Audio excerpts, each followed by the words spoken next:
Last week was bittersweet for Zambian gaming enthusiasts as the dollar hit a whopping 19.92 kwacha just in time for Sony's PlayStation 5 showcase. Now usually, release dates and price points of gaming consoles like this one would be revealed at E3, one of the most anticipated global annual events in gaming. But this year's rendition was cancelled courtesy of the coronavirus. The lack of E3 really made things very different this year in terms of marketing. I'm very sure the people who suffered the most were like the marketing teams that they planned them out at least a couple of years in advance. So having that all scrapped out must have been really painful for them. I empathize with that. The hardware design was revealed in early June this year, with many wondering what a PlayStation showcase outside of E3 would even be like.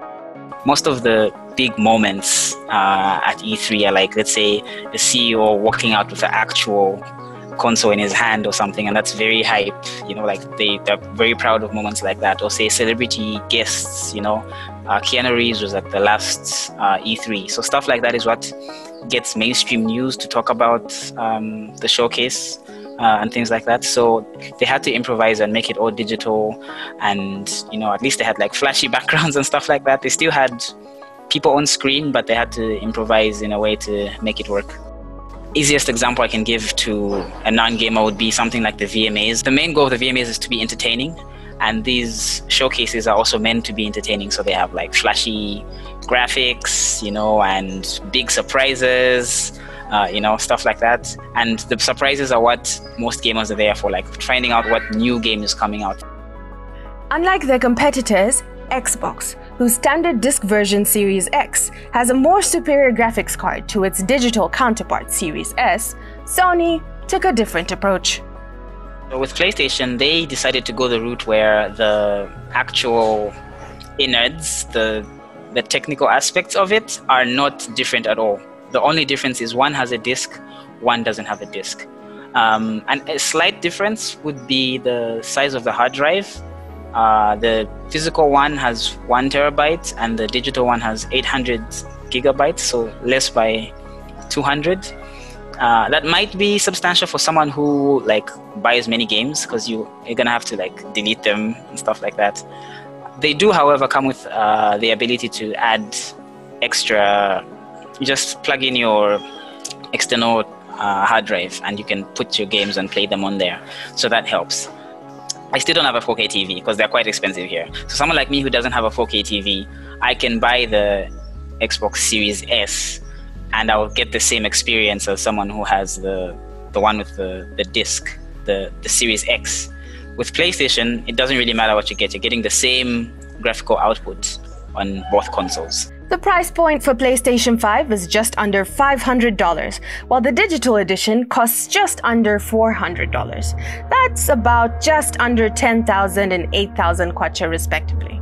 The release date for certain territories like the US, Japan, Canada, Mexico, Australia, New Zealand, and South Korea is November 12th, while Zambian gamers can get their hands on it on November 19th with the rest of the world. Except China. They're on an entirely different arrangement. From a production standpoint, the manufacturers are mostly in China, Japan, and all that stuff. And then they send them to the retailers who then ship them out to the big stores. So that's what goes now to America and Europe, the main territories. Japan, they buy in millions on the first couple of weeks. With the rest of the world, it's kind of like a secondary retailer. So you've got your main retailer who then buys. So in Zambia, right, I'm gonna buy from a person who Sony sent the stuff to, right? So I'm there's another middleman in there. So that's kind of why they put the date to say there's a few days in between. And unfortunately, the rest of Africa is not really considered a major market for these consoles, which I take as a slight because they don't. It's kind of a chicken and egg thing, where if they don't market to us or don't count us as a region, it won't grow, and it will never be a region that's respected, for lack of a better word. And that's not cool. It sucks.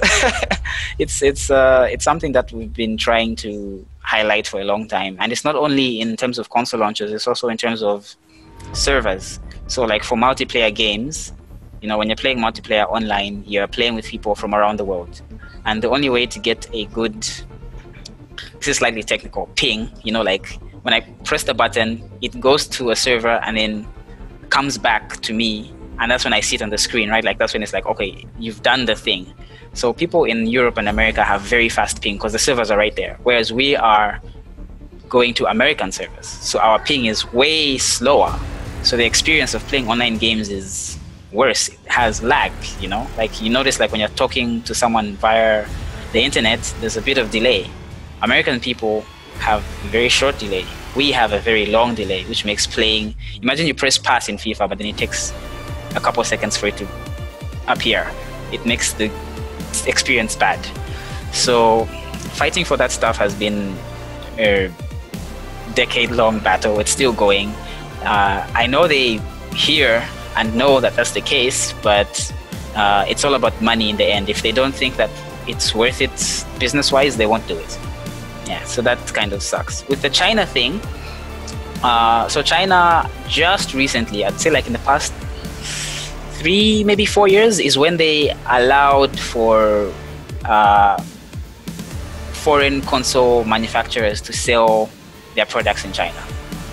So they have very special conditions for what games are sold and what consoles are sold. So I'm sure they're still working that stuff out, politically and legally. So China is a very special case, and it's a big market. There's 1 billion people there, right? So potentially there's millions of gamers, probably as many as there are in Europe and America combined. So it's still a battleground that the manufacturers are looking towards. I am mostly looking forward to what they have promised. So there's something called a launch window, which is like the first 6 months of the release. There are only 2 big games coming out in the launch window for PlayStation. That's Demon's Souls and Spider-Man Miles Morales. Of those 2, I'm personally more inclined towards Miles Morales, Spider-Man. It's a very cool character who I relate to and really like, and the game looks very good. But I'm also looking forward to some of the games that they promised that are going to come out in later in 2021. Like say the Hogwarts game, Hogwarts Legacy, the game in the Harry Potter universe. Very, very much looking forward to that. I'm a big fan of the Harry Potter universe. And that game looks very good, looks really well produced. And also Final Fantasy 16, which is a classic franchise in gaming. Final Fantasy has been around for 35 plus years at this point. And every new release is such a big deal. At one point, the Japanese government asked Square Enix to release Final Fantasy on weekends because no one would report to work when they released it during a weekday. That's how big Final Fantasy is. So yeah, very much looking forward to that. In the wake of a successful online showcase, it begs the question, is this the future of gaming events? The ESA, the Electronic Software Association, the guys who run E3, really want physical events because it makes them money. It's more traditional, it's the tried and tested format, right? And E3 was originally what is this? A commercial showcase, like the agriculture and commercial show. It is for, say, people who own retail stores to go and have a look and say, what are you providing? Oh, you're going to do this in the next year? Okay, I'll order 2 million copies of that game. Like someone who owns Walmart or Game or ShopRite. That's what it was originally for. And then as gamers caught wind of that, we figured out it's a way to find out what games are coming out. So that's when the live showcase of that came out. So it became a way to sell to retailers and also to market your product to the consumers. So the value of that for retailers is not gone. It is still really important, and that's why I don't think the physical events would go away. However, it does need to evolve because a lot of journalists and